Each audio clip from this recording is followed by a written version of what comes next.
Welcome back to Nightly Nonsense, where we try to make some sense out of the nonsense that's all around us. You know, we keep talking, keep hearing about this end times stuff. People wanting to know, are we in the end times? Are we not in the end times? And, you know, getting caught up in the details that they might know about the end times. Start hearing about UFOs and wars and rumors of wars. And we start hearing about plagues and pestilence and earthquakes and all of this stuff. And it gets people just thinking about the end times. But there's a end times destination. There's a reward, right? There is a goal. Right? That goal is to be part of the great wedding feast, the great wedding banquet that God has planned for us. Right? We want to be a part of this. All that the tribulation stuff does, all of the end time stuff should be leading us, right? Guiding us, directing us to the wedding feast, to the wedding banquet. We started talking about that last night, Matthew chapter 22. And the big question is, did you get your invitation? Do you realize that you are invited? Right? That everybody is invited.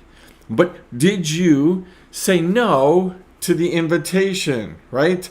So again, I'm going to read these for you. This verse says, again, Jesus spoke to them in parables. The kingdom of heaven may be compared to the king who gave a wedding feast for his son and sent his servants to call those who were invited to the wedding feast, but they would not come. So we talked about that last night. Are there things that God is inviting you to be a part of? Things that God is inviting you to that you're saying no to? You're going to immediately say, well, I would never say no to God.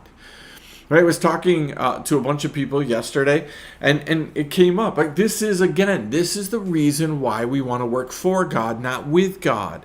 So if we work for God, then we don't have to pay attention to the things that happen throughout the day. God just says, go out, right? Do the best you can, being the Christian that you can be, and you don't have to check in with God. You don't get any invitations throughout the day because that's not what it's about. But if you work with God, you're going to get invitations throughout the entire day. Hey, I know you want to go to the store, but how about if you spend some time here first? Or how about if at the store you spend some time with me and the people that I have at the store waiting for you, right? Those are invitations. But if we don't see the invitations, right, then we think we're not going to be accountable for the invitation. And let me clue you in, again, to something that you've heard me say about before, and that is there are sins of commission, the things that I know I should do and I don't do, the things that I just do wrong, the things that I say that I absolutely meant to say it that way. I meant to not be about love. And then there are the sins of omission, the things that I didn't know about, didn't pay attention to, the things that I didn't get clued into. You're still accountable for them. You know, the Bible talks about that, right?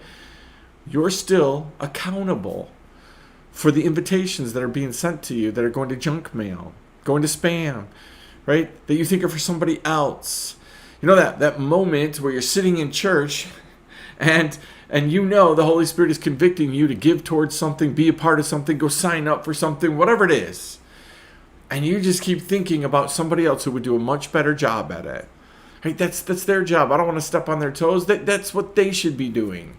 Right? Those are sins of them. Just because you didn't know about it doesn't mean that it's not a sin.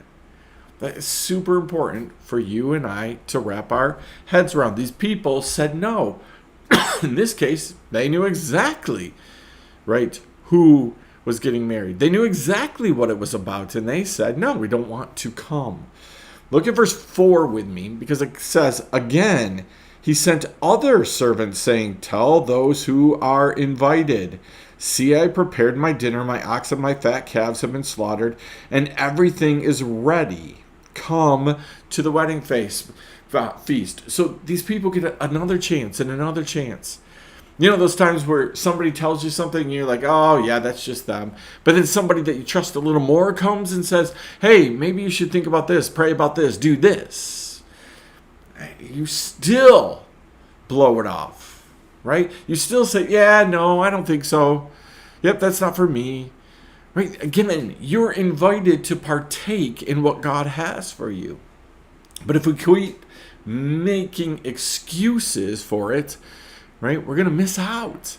Some of us think that we can sign up for the wedding feast. We can be told about the wedding feast. We can say, yep, I want to come to the wedding feast. But then we get to keep saying no to the invitations to the wedding feast. We really, truly, in modern church today, we have this idea.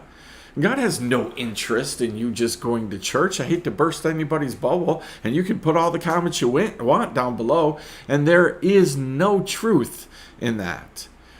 God has no interest in you going to church. If you really want to get down to it and you want to quote the verse, right, the verse that everybody uses, it's do not forsake the gathering together of the brethren.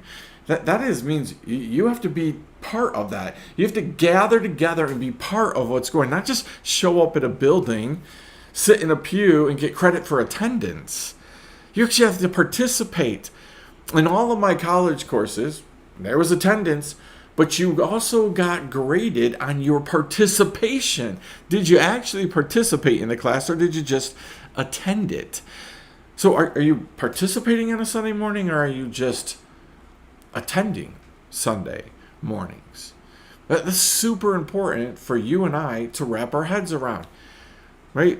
Just saying you're going, just saying you want to go to the wedding feast it just simply doesn't mean that you're going to actually go. It doesn't mean that the invitation is going to stand. It doesn't mean that the rest of the story that we're going to talk about isn't going to come in to play. Right? You need to come and be a part of the wedding feast. It's not good enough to just say, yeah, I want to be a part of the wedding feast. So that's a lot to chew on out of Matthew chapter 22, right? We're talking about the end times, talking about the goal of the end times, being at the wedding feast, right? Being a part of what God is going to do for Jesus, preparing his bride, preparing and getting him ready, right? We need to understand these things. So I pray that you would chew on these things. Are you a participant, right? Or are you just attending? Do you just intend to attend the wedding feast? Chew on that. We'll see you next time. Right here, Nightly Nonsense.